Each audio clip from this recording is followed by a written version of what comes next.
Madam आपने बोला था कि मीटिंग में आना ही पड़ेगा। हाँ, बिल्कुल सही सुना आपने। आपको पेरेंट्स टीचर मीटिंग में आना ही पड़ेगा। ठीक है मैडम, तो आ गया मैं। अब बताइए इसकी क्या रिपोर्ट है? आप ही देख लीजिए। रिपोर्ट्स बिल्कुल भी अच्छी नहीं है इसकी, सिर्फ पासिंग मार्क्स ही आए हैं। लेकिन इसके कम मार्क्स क्यों आए? पढ़ाई पे बिल्कुल भी ध्यान नहीं है इसका, और ना ही आप लोग ध्यान देते हो।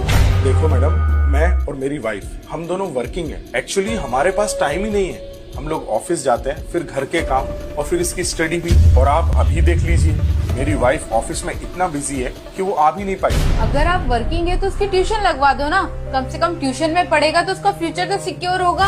अच्छा बेटा, आप बाहर जाकर बैठो, मैं आता हूँ। मैडम आप एक बात बताओ, अगर इसको हमें ही पढ़ाना था, ट्यूशन वालों से ही पढ़वाना था, तो फिर हमने इस स्कूल में एडमिशन ही क्यों दिलाया? आपके बोलने का मतलब क्या है? मतलब ये मैडम कि मेरा बेटा सुबह 9 बजे से लेके दोपहर के 3 बजे तक 6 घंटे आप लोग के साथ में रहता है। जब 6 घंटे में आप लोग ही नहीं पढ़ा पाए, तो मैं 1 घंटे पढ़ा के या कहीं कोचिंग पे 1 घंटा पढ़ के क्या ही कर लेगा वो?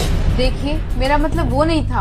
आपका क्या मतलब है हमें सब समझ में आता है। अरे आप लोगों की फीस ही इतनी ज्यादा है, लाखों रुपए हमको स्कूल में भरना पड़ते हैं। मुझे और मेरी वाइफ को इसीलिए जॉब करना पड़ता है ताकि हम फीस भर सकें। जब मैडम ड्रेस यहाँ से लेना है, फूड यहाँ से लेना है, बुक्स यहाँ से लेना है, पूरी स्टेशनरी यहाँ से लेना है, तो फिर पढ़ाई भी तो इसी स्कूल में होनी चाहिए ना। तो मैडम मेरी बात आप कान खोल के सुनो, मैं इसको किसी भी ट्यूशन क्लास में नहीं भेजने वाला और ना ही मैं मेरे बेटे को घर में प्रेशर देने वाला हूँ। तो आप लोगों की जिम्मेदारी बनती है कि मेरे बेटे को पढ़ाएं और उसके मार्क्स अच्छे हैं। अगली बार हमें बुलाने से पहले ये सोच लेना कि अगर मैं यहाँ पर आया तो ये सवाल मैं आपसे पूछूंगा कि मेरे बेटे के कम मार्क्स क्यों आए।